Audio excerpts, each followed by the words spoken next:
I rise on a point of personal and collective privilege matapos ako tawagin ni Executive Ralph Recto na baliw.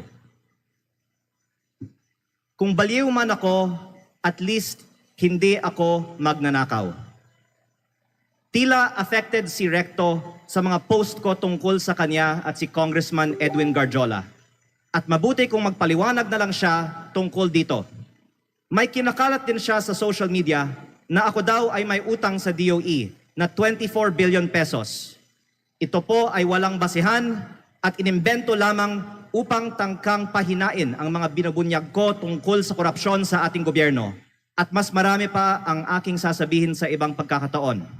Nagsimula lang itong mga atake sa akin nang sinimulan kong imbestigahan ang DPWH sa Batangas at ang mga kumpanyang konektado kay Congressman Edwin Garjola at naging Executive Secretary si Ralph Recto. Marami rin ang nagsabi na ang pagbunyag ko nito ay hindi aking kapaki-pakinabang. Ngunit hindi ito para sa sarili ko, ito ay bahagi ng aking tungkulin bilang mangbabatas at kinatawan ng unang distrito ng Batangas. At hindi ako matitinag, kaya po ako ay nananawagan na imbestigahan ang koneksyon ni Garjola kay Recto, lalo na ngayong Executive Secretary na siya, at suriin ni Pangulong Marcos kung natutulungan ni Recto si Garjola mula sa loob ng Malacanang.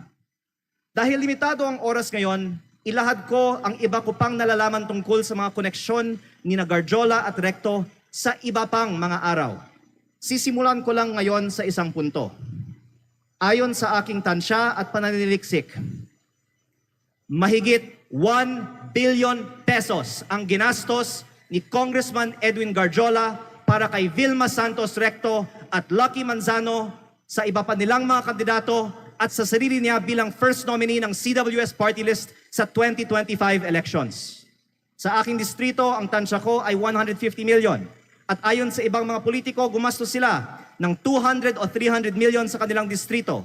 Kaya sa 6 na distrito ng Batangas, sinasabi ng iba na aabot ng 2 bilyon ang ginastos ni Recto at Garjola.